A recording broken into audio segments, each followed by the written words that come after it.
Most important topics class 12 political science के वो कौन कौन से इंपॉर्टेंट टॉपिक्स है जिसके बोर्ड में आने के चांसेस बहुत ज़्यादा है। देखो मैंने ना करीब 10 साल के PYQ जो बोर्ड के प्रीवियस ईयर क्वेश्चन है उसको एनालाइज कर एंड पाया कि कुछ जो टॉपिक्स है ना वो बार बार आते हैं। देखो ऐसा है कि सारे टॉपिक्स इंपॉर्टेंट हैं, सारे चैप्टर्स इंपॉर्टेंट हैं, लेकिन कुछ टॉपिक्स हैं वो ज़्यादा रिपीट हो रहे हैं, उनसे क्वेश्चन ज़्यादा फ्रेम हो रहे हैं और वो CBSE के जो क्वेश्चन सेटर है उनको ज़्यादा पसंद है, तो हमें उस पर ज़्यादा ध्यान देना। ऐसा नहीं है कि टॉपिक्स को आप छोड़ दो, चैप्टर्स को आप छोड़ दो, करना है, लेकिन इन टॉपिक्स को ज्यादा ध्यान से पढ़ना है, इन क्वेश्चंस को ज्यादा बार रिपीट करके हमें अपने मन में बिठा लेना है, हमें याद कर लेना है, ताकि बोर्ड्स में वो क्वेश्चन आएंगे तो हम अच्छे तरीके से अपने आंसर को फ्रेम कर पाएंगे। और भी क्वेश्चंस आ सकते हैं, अनएक्सपेक्टेड क्वेश्चंस भी आ सकते हैं, लेकिन उसके चांसेस बहुत कम है। अगर आप इन टॉपिक्स को, इन चैप्टर्स को तैयार कर लेते हो, इन क्वेश्चंस को तैयार कर लेते हो, तो आपके लिए बोर्ड में स्कोर करना बहुत आसान बन जाएगा। तो चलिए चलते हैं लैपटॉप स्क्रीन पर और सारे चैप्टर्स के इंपॉर्टेंट टॉपिक्स को देखते हैं। तो सबसे पहले बात कर लेते हैं इंडो बाइपोलैरिटी चैप्टर की। देखो ये चैप्टर काफ़ी इंपॉर्टेंट है और कोल्ड वॉर एरा से भी काफ़ी हद तक कनेक्टेड है। पहले वो चीज़ें आपके दिमाग में क्लियर होनी चाहिए, तभी आप इस चैप्टर को बेहतर ढंग से समझ पाओगे, ना अपने आंसर्स को फ्रेम कर पाओगे। बहरहाल इंडो बाइपोलैरिटी में सबसे इंपॉर्टेंट टॉपिक्स हैं वो है सोवियत सिस्टम। कई बार प्रश्न पूछा गया है सोवियत सिस्टम आखिर था क्या, किस प्रकार से वहाँ पर इकॉनमी थी, किस प्रकार से एक वन पार्टी रूल वाला सिस्टम था, इन सब चीज़ों के बारे में पूछा गया था एंड पूछा जाता है। और साथ ही साथ कब बना था, किन्होंने बनाया था, तो ये सारी चीज़ें आती। फिर गोर्बाचेव के रिफॉर्म के बारे में प्रश्न पूछा जाता है कि ग्लासनोस्ट क्या था, पेरेस्ट्रोइका क्या था, उसको डिटेल में आपसे पूछा जा सकता है। साथ ही साथ डिसइंटीग्रेशन ऑफ USSR। साथ ही साथ ये भी चीज़ें इंपॉर्टेंट है कि गोर्बाचेव के रिफॉर्म के बावजूद भी क्यों डिसइंटीग्रेट हो गया USSR, ये एक बहुत important question. Reasons of disintegration and the consequences, क्या परिणाम रहे। शॉक थेरेपी बहुत बहुत important, very very important question. Shock therapy आखिर क्या था और इसके क्या परिणाम निकल के आते हैं, मतलब कॉन्सिक्वेंसेज क्या था, जिसमें आपने पढ़ा होगा किस तरह से इंडस्ट्रीज़ वगैरह बेचे गए, रूबल का जो वैल्यू है वो डिक्लाइन हो गया, पॉवर्टी काफ़ी ज़्यादा बढ़ गई थी, तो ये सारी चीज़ें। देन एडिड टॉपिक की बात करो, मतलब बेसिकली थर्ड चैप्टर की बात करो तो उससे गल्फ वॉर निकल के आता है, फर्स्ट गल्फ वॉर है। उसके बाद 9/11 की बात आती है कि किस प्रकार से अमेरिका पे एक टेररिस्ट अटैक हुआ था, एंड देन इराक इन्वेजन और अरब स्प्रिंग जो कि एडेड टॉपिक है आपका। अरब स्प्रिंग पे पूछा जाता है डायरेक्टली मेनली कि एक शॉर्ट नोट लिख दो एंड और, ठीक है, तो ये चीज़ें। फिर इराक इन्वेजन से कई सारे प्रश्न निकल के आते हैं कि UN सैंक्शंस नहीं होने के बावजूद भी अमेरिका ने क्यों किया था, तो ये सारे इंपॉर्टेंट टॉपिक्स हैं Indo bipolarity chapters. Alternative sentence power एक बहुत ही लेंथी चैप्टर है, बट इंपॉर्टेंट जो पॉइंट बनते हैं वो यूरोपियन यूनियन का किस प्रकार से फॉर्मेशन होता है, EU का जो इन्फ्लुएंस है चाहे वो political, diplomatic and economic sphere में, एंड EU किस प्रकार से एक नेशन स्टेट, ये बहुत ही फेवरेट प्रश्न है CBSE का कि EU एक नेशन स्टेट के तौर पे काम कर रहा है, इस चीज़ को सब्सटेंशिएट करे इस स्टेटमेंट को। आसियान अगेन फॉर्मेशन किस प्रकार से होता है, आसियान वे क्या है, शॉर्ट आंसर में ये प्रश्न पूछा जाता है कि आसियान वे क्या है। आसियान विजन 2020 के बारे में पूछे जाते हैं। सार्क बहुत आसान सी चीज़ है, सार्क के बारे में ज़्यादा डिटेल में जाने की जरूरत नहीं। सार्क आखिर फॉर्मेशन किस प्रकार से हुआ था, साफ्टा क्या है, ये इंपॉर्टेंट है बस सार्क के लिए, ठीक है। सार्क के मेंबर कंट्री कौन है, ये चीज़ पता होना चाहिए। वैसे तो मेंबर कंट्री आपको आसियान, सार्क, ब्रिक्स सभी के बारे में पता होना चाहिए। यूरोपियन यूनियन नहीं होगा चलेगा। ब्रिक्स के बारे में आपसे शॉर्ट नोट पूछा जा सकता है कि ब्रिक्स क्या है, बहुत सिंपल सी चीज़ है। चाइना, हाँ चाइना एक बहुत इंपॉर्टेंट है, चाइना किस प्रकार से ग्रोथ होता है, सोवियत मॉडल से किस प्रकार से डिफरेंस इसमें था, ये बहुत इंपॉर्टेंट है। जिस चीज़ को मैं VVI कह रहा हूँ वो बहुत ज़्यादा इंपॉर्टेंट है कि सोवियत मॉडल से किस प्रकार से चाइना का economic model different. Indo China relation जिसमें आप इंडिया चाइना रिलेशन जिसके अंदर में आप पढ़ते हो कि डिस्प्यूट वगैरह किस प्रकार से रहे थे और किस प्रकार से संबंध सुधरते चले गए। देन जो एडिड टॉपिक है Russia, Israel, India, Japan and south Korea के बारे में छोटी छोटी चीज़ें आपको पता होनी चाहिए। बहुत इंपॉर्टेंट तो नहीं है लेकिन डायरेक्टली क्वेश्चन पूछ जाता है कि न्यू सेंटर पावर के तौर पे आप रशिया को बताओ, इसराइल को बताओ या जापान को, कोरिया को, इन से प्रश्न पूछे जाते हैं, ठीक है। तो ये बहुत लेंदी तो नहीं है, बहुत शॉर्ट है, क्रिप्स है, थोड़ा सा आपको 4-5 पॉइंट पता होने चाहिए, that is enough. Contemporary south Asia again एक बहुत इंपॉर्टेंट चैप्टर है, लेंदी चैप्टर है again. Democracy in south Asia के बारे में पूछा जाएगा, किस प्रकार से अलग अलग कंट्रीज में, साउथ एशिया के जो डिफरेंट कंट्रीज है उसमें किस प्रकार से कहाँ पर डेमोक्रेसी है, कहाँ पर डिफरेंट रूल है, क्या मालदीव्स में किस प्रकार से एक सल्तनत था, अभी एक प्रेसिडेंशियल फॉर्म गवर्नमेंट में बना कन्वर्ट हुआ, रिपब्लिक में कन्वर्ट हुआ, तो ये सारी चीज़ें प्रश्न पूछे जाते हैं। पाकिस्तान के बारे में मिलिट्री एंड डेमोक्रेटिक रूल के जो उठापटक है उसके बारे में पूछा जाता है, और ये तो बहुत बहुत इंपॉर्टेंट प्रश्न है कि पाकिस्तान एक अच्छा डेमोक्रेसी, एक स्टेबल डेमोक्रेसी क्यों नहीं बना पाया। इंडो पाक कन्फ्लिक्ट जिसमें अलग अलग लड़ाइयों के बारे में बात करी जाती है, जिसमें इंपॉर्टेंट जो है वो 65 का वॉर, 71 का वॉर है। 71 के वॉर के बारे में तो आप इसमें भी पढ़ सकते हो, बांग्लादेश जिसमें किस प्रकार से बांग्लादेश का फॉर्मेशन हुआ था, शेख मुजीबुर रहमान ने 1975 में कौन से चेंजेस करे थे कॉन्स्टिट्यूशन में, अगेन वेरी इंपॉर्टेंट। और उन चीज़ों के क्या परिणाम निकल के आते हैं, ये प्रश्न पूछा जाता है।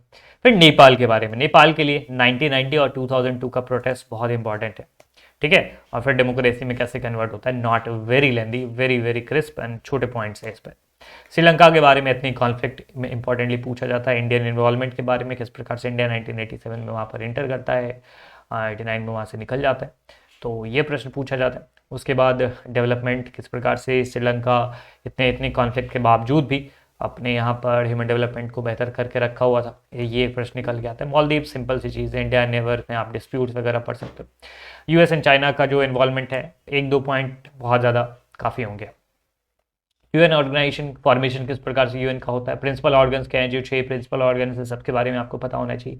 सबसे मेनली जो आपको पता होना चाहिए वो यूएनएससी के बारे में, सबसे इंपॉर्टेंट यही चीज़ है। तो यूएनएससी का क्या कंपोजिशन है, कितने मेंबर्स होते हैं, साथ ही साथ इसके रिफॉर्म्स के नीड, ये अगेन वेरी वेरी इंपॉर्टेंट, जो रिफॉर्म्स के इसमें नीड है इससे। और फिर इंडिया और यूएन का क्या है, इंडिया किस प्रकार से चाहता है कि उसको यूनाइटेड नेशंस सिक्योरिटी काउंसिल में एक परमानेंट मेंबर का एक दर्जा मिले, इसके ऊपर क्या चीज़ें हैं, उसका क्या वो एक तरह से कह सकते हो कि रीज़न बताता है कि इंडिया क्यों बनाना चाहता है, क्यों क्लेम कर रहा है कि हमें एक परमानेंट मेंबर बनना चाहिए। एंड वीटो पावर के बारे में आपसे पूछा जाता है और क्यों इसको हटाया नहीं जा सकता है या हटा नहीं जाना चाहिए, ये चीज़ एक प्रश्न पूछा। सिक्योरिटी, ज़्यादा क्वेश्चन इस चैप्टर से नहीं आते हैं, बहुत ही छोटे छोटे आपके पॉइंट पूछे जा सकते हैं। ट्रेडिशनल एंड ट्रेडिशनल सिक्योरिटी के बीच का डिफरेंस पूछा जा सकता है। न्यू सोर्सेज ऑफ थ्रेट के बारे में पूछे जाएंगे, ठीक है। बहुत ज़्यादा इंपॉर्टेंट नहीं है, लेकिन ये जो की पॉइंट है वो आपको पता होना चाहिए। कोऑपरेटिव सिक्योरिटी के बारे में, then environment and natural resources में ग्लोबल कॉमन्स क्या होते हैं, and common but differentiated responsibility का क्या मतलब वो डेफिनेशन क्या होता है, मीनिंग क्या होता है, इसके बारे में चीज़ें पता होनी चाहिए आपको। ग्लोबलाइजेशन क्या होता है, ग्लोबलाइजेशन के कॉजेज क्या है, पॉलिटिकल आप देखोगे चीज़ों में उसके क्या इफेक्ट्स पड़ते हैं, कल्चरल एंड इकोनॉमिक कॉन्सिक्वेंसेस क्या है, इसके बारे में आपसे पॉइंट पूछे जाते हैं। ये बहुत बार ये क्वेश्चन आएगा कि इकोनॉमिक कॉन्सिक्वेंस बताओ, पॉलिटिकल कल्चरल कॉन्सिक्वेंसेस बताओ, एंड कल्चरल हेटेरोजेनाइजेशन क्या होता है, होमोजेनाइजेशन क्या होता है, ये चीज़ भी आपको पता होनी चाहिए। कल्चरल होमोजेनाइजेशन एंड हेटेरोजेनाइजेशन, ठीक है।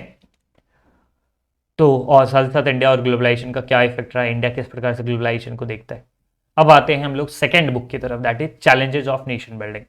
इस चैप्टर में क्या इंपॉर्टेंट है, अगेन ये एक बहुत इंपॉर्टेंट क्वेश्चन है, जो 3 चैलेंजेस, इंडिया जब इंडिपेंडेंट हुआ तो उस समय कौन से 3 चैलेंजेस थे इंडिया के सामने, पार्टीशन का क्या कॉन्सिक्वेंसेस रहा था, जो बहुत इंपॉर्टेंट है कि किस प्रकार से लोग मारे गए, कई सारे लोग यहाँ से वहाँ होना पड़ा, उनकी प्रॉपर्टी छोड़नी पड़ी, इवन की रेलवे का कुर्सी टेबल्स का डिवीज़न हुआ, हैदराबाद एंड मणिपुर का इंटीग्रेशन किस प्रकार से होता है, जिसमें हैदराबाद तो बहुत बहुत इंपॉर्टेंट है।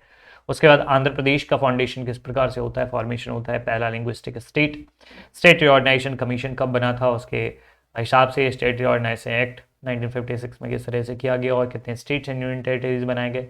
सरदार पटेल का रोल शॉर्ट नोटिस पे पूछ लिया जाता है, ठीक है, डायरेक्ट क्वेश्चन की सरदार पटेल के रोल के बारे में बताइए कि नेशन के इंटीग्रेशन में उनका क्या योगदान था। Second chapter that is politics of plan development, not second but third chapter, second chapter merge हो गया फिफ्थ के साथ। तो पॉलिटिक्स ऑफ प्लान डेवलपमेंट में first and second 5 year plan के बारे में आपसे पूछा जाएगा। एग्रीकल्चर इंडस्ट्री के बीच में जो डिबेट था, साथ ही साथ पब्लिक एंड प्राइवेट सेक्टर के बीच का जो डिबेट था, इसके बारे में प्रश्न पूछा जाएगा। लैंड रिफॉर्म्स क्या थे, क्यों ये ज़्यादा सक्सेसफुल नहीं हो पाए इंडिया के अलग अलग क्षेत्रों में, इसके कारण आपसे पूछे जा सकते हैं, ठीक है।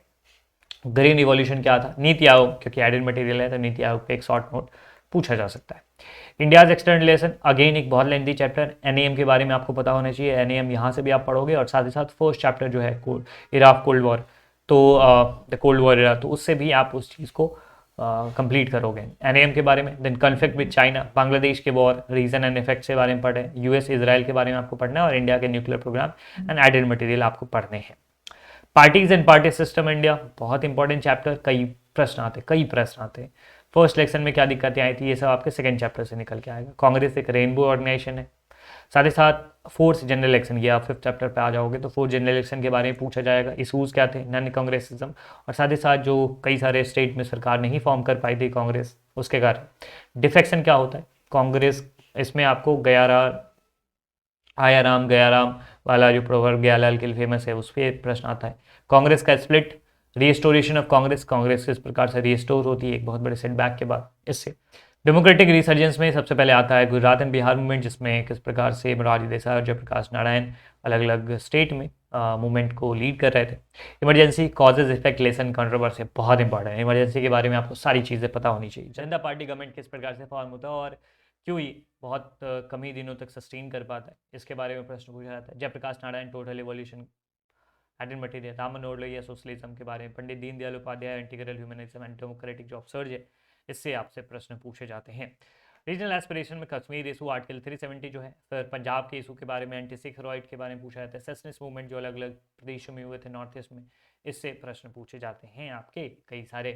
इंडियन पॉलिटिक्स की अगर मैं बात करूँ तो कांग्रेस का डिक्लाइन, कोलिशन पॉलिटिक्स का स्टार्ट और rise of BJP, this is very very important.